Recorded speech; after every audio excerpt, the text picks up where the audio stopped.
స్వేచ్ఛ పేపర్ చూద్దాం. ఇది ఒక్కసారి చూడండి, కీలకమైనటువంటి వార్త. బీజేపీలో కోవట్టులంట, బీజేపీలో కోవట్టులు ఉన్నారనేటటువంటిది ఒక ప్రధానమైనటువంటి వార్త మనం చూస్తున్నాం. నిన్న మనం ఒకసారి చూసుకున్నట్లయితే గుర్తు తెలియని వ్యక్తులు ఈటెల రాజేందర్ గారి మీద కూడా సంచలనమైనటువంటి పోస్టర్లను అయితే విడుదల చేయడం జరిగింది. ఏదో మేడ్చల్ నుంచి అక్కడ వెళ్ళే రూట్లో ఈ మొత్తం సర్వీస్ రోడ్లో వెలిసినాయంటే ఈ పోస్టర్లు ఒక్కసారి చూడవచ్చు.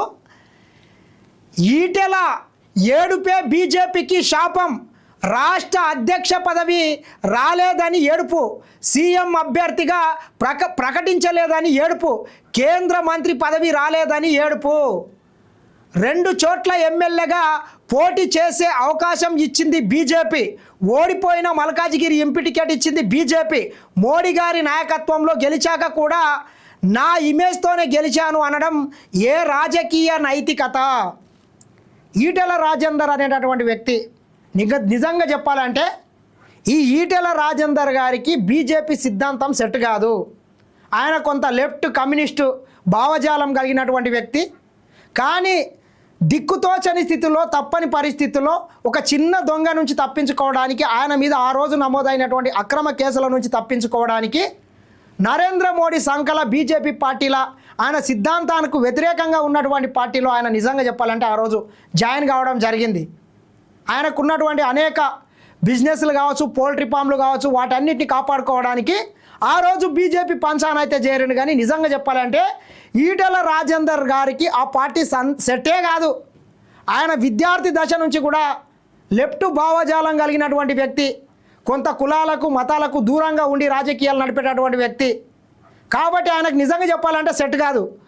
అందులో భాగంగానే ఆయన మీద పెద్ద ఎత్తున ఒక వర్గం, బీజేపీలో ఉన్నటువంటి ఒక అంతర్గతంగా ఉన్నటువంటి వర్గము ఆయన మీద ఇట్లా వ్యతిరేకంగా పోస్టర్లను అయితే వేయడం జరిగింది. మరి ఎవరు వేసిండ్రు, ఎందుకు వేసిండ్రు అనేటటువంటిది కూడా చూడాలి.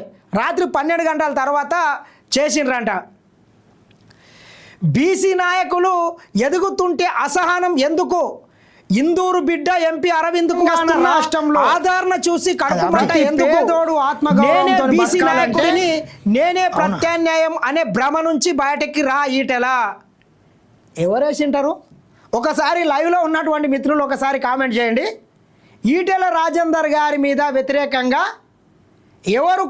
ఎవరు ఈ పోస్టర్లను వేసింటారో ఒక్కసారి మీకు ఏమైనా తెలిస్తే, ఏమైనా సమాచారం ఉంటే ఒక్కసారి కామెంట్ రూపంలో తెలియజేయండి, చూద్దాం. చూడొచ్చు ఒకసారి.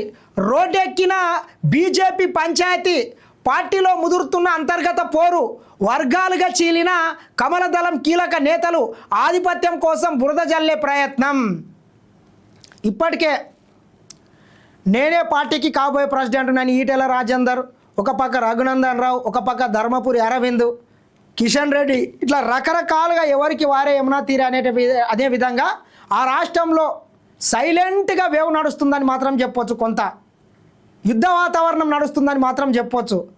అంటే అంతర్గతంగా వాళ్ళ పార్టీల త్వరలోనే జిహెచ్ఎంసీలో కూడా గ్రేటర్ హైదరాబాద్ మున్సిపల్ ఎన్నికలు కూడా ఉన్నాయి. కాబట్టి మరి ఎవరు ఆధిపత్యం ప్రదర్శిస్తారు, ఎవరి వర్గాన్ని గెలిపించుకోవడానికి వాళ్ళు పనిచేస్తారు, ఎవరు టికెట్లు ఎక్కువ ఇప్పించుకోగలుగుతారు అనేటటువంటి దాని మీద కొంత తర్జన భర్జన అయితే ఉన్నది. ముఖ్యంగా తీసుకున్నట్లయితే ఈటెల రాజేందర్ ఆ పార్టీకి సంబంధించినటువంటి అధ్యక్ష పదవిని కూడా ఆశించండు. కానీ కొంత ఆయన సిద్ధాంతానికి, ఆ పార్టీ సిద్ధాంతానికి సెట్ కాక కొంతమంది అడ్డుకట్ట కూడా వేయడం జరిగింది. మరి అంతిమంగా ఏం జరుగుతుంది అనేటటువంటిది చూడాలి.